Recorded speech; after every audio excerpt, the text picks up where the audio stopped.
Welcome back to the deep dive. We're here again, digging into the essentials, pulling out the core knowledge on another topic so you can really get it. And hopefully find some of the elegance in how these computer science problems get solved. Absolutely. So today we're looking at another sorting algorithm. We've done comparison sorts. We looked at counting sort, which was Yeah. interesting because it didn't compare elements directly. Right, it used counting, frequencies. Exactly. And today it's Radix Sort. It sort of builds on that counting sort idea, but tackles a scenario where counting sort itself runs into a wall.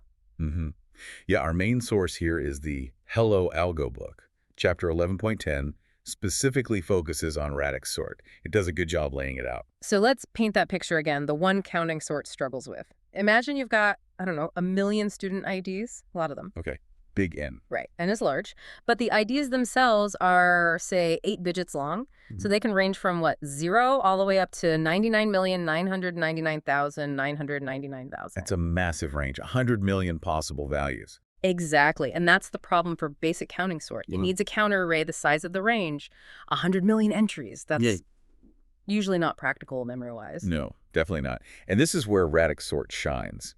When that range is huge, even if it itself is manageable, Radix Sort has a different approach. It doesn't look at the number as a whole. It looks at the digits. Precisely. It processes the numbers digit by digit. Okay, this is what we need to unpack. How does sorting by digits work? How does it actually end up sorting the whole list? That's our mission today. Dig into Hello Algo's take, really grasp Radix Sort, why it's clever, and, make it stick. Sounds good. So yeah, the core idea is sorting based on digits, one position at a time.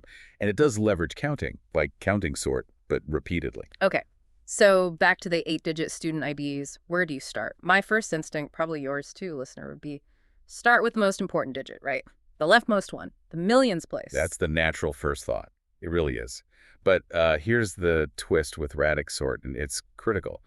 You start with the least significant digit. The least. So the ones placed the digit all the way on the right. Yep, exactly that one. Okay, hang on. That feels totally backwards. Why start with the least important digit? How does that help sort the whole number? Right, it's because the process builds up. Each pass sorts based on one specific digit. And crucially, the sorting method used in each pass needs to be stable. Stable, meaning if two numbers have the same digit in the current position, they keep their relative order from the previous pass. Exactly. So think about it. If you sorted by the most significant digit first, let's say all the numbers starting with 5, okay, they're grouped. But inside that 5-foot group, they're in some random order based on the other digits. Right. Now, if you then sort by the next digit, you might correctly order things within the 5-foot based on that second digit, but you risk messing up the overall order if the sort isn't stable, or worse, the logic just doesn't build correctly. But if you start with the least significant digit, the ones play, you sort everything based on that digit stably. So 123 comes before 453, which comes before 783, just based on the 3. But maybe 012 comes before 992, based on the 2. Exactly. And if 123 was before 453 in the original list, stability ensures it stays that way after this first pass, because they both end in 3. Okay. Then you do the next pass, sorting based on the tens digit, again, using a stable sort like counting sort. Ah, so when it looks at the tens digit, say 2 and 123 and 5 and 453, it puts 123 before 453 based on that. But if I had like 023 and 123, they both have 2 in the tens place. Right. And because the sort is stable, it looks back at the order established by the first pass, the ones digit.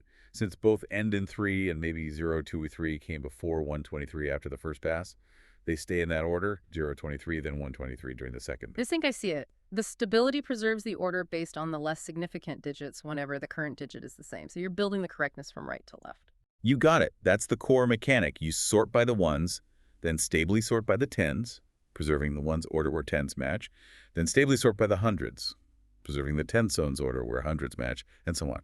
All the way up to the most significant digit. For our 8-digit IDs, that means 8 passes. 8 passes of a stable sort, yes. Typically, counting sort is used for each pass because it's efficient for the small range of digits, 0 to 9, and can be implemented stably. And after that 8th pass, sorting by the leftmost digit, the whole list is just sorted. Perfectly sorted. It's quite clever how it leverages stability. It really is. Okay, that LSD first approach makes way more sense now. You have to build from the bottom up, detail by detail. Foundational. Absolutely. Okay, let's get slightly technical for a sec. How do you actually grab, say, the third digit from the right out of a number like 1, 2, 3, 4, 5? The source mentioned a formula. Right. It's standard integer arithmetic. If you want the kth digit, where k1 is the rightmost, k2 is the next, etc., of a number x in base d, so d10 for us. Yeah, base 10. The formula boils down to floor, x dk1 mod d.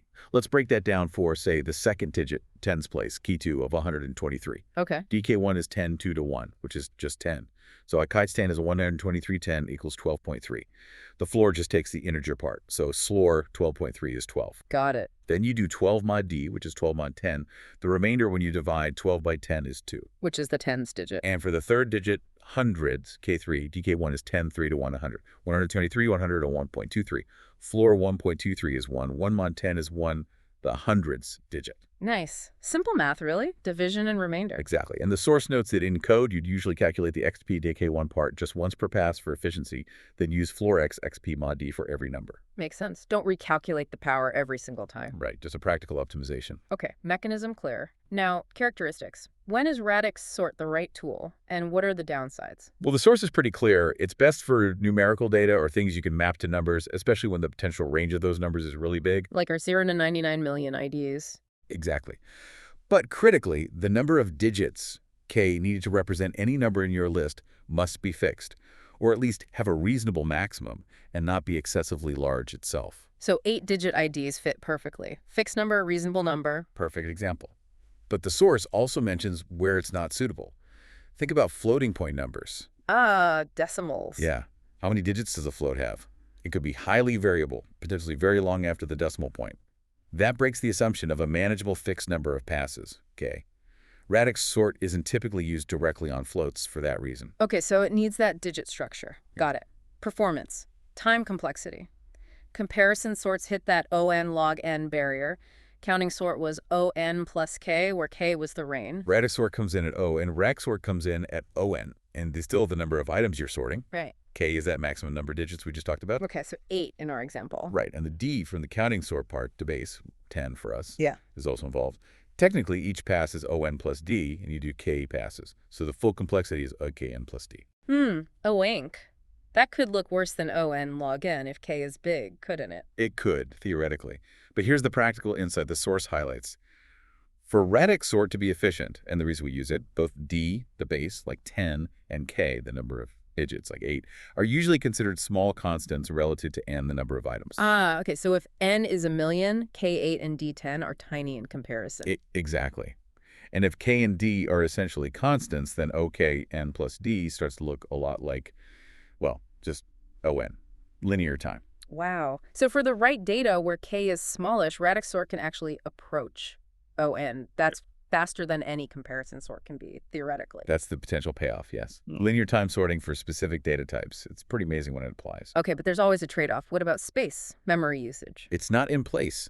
Like counting sort, it needs extra space. The space complexity is ON plus D. Why n plus d? You need an auxiliary array, roughly the size of the input array, to store the results of each digit sorting pass.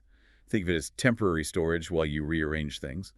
And you also need the counter array for the counting sort part, which is size 10 for digits 0, 9. Right, the counting buckets. So memory proportional to the number of items plus the base. More memory than, say, an in-place quicksort might use on average. Correct. That's the trade-off for the potential speed gain. Makes sense. And stability, we kept coming back to that. Absolutely crucial. Radix sort is stable if and only if the underlying sort used for each digit pass is stable. Which is usually counting sort implemented stably. Yes. Yeah. If you somehow used an unstable sort for the digits, the whole LSD first logic falls apart. You wouldn't get the correct final order because the relative positions of items with the same digit would get scrambled unpredictably from pass to pass. Got it. Stability isn't just nice to have here, it's mandatory for correctness.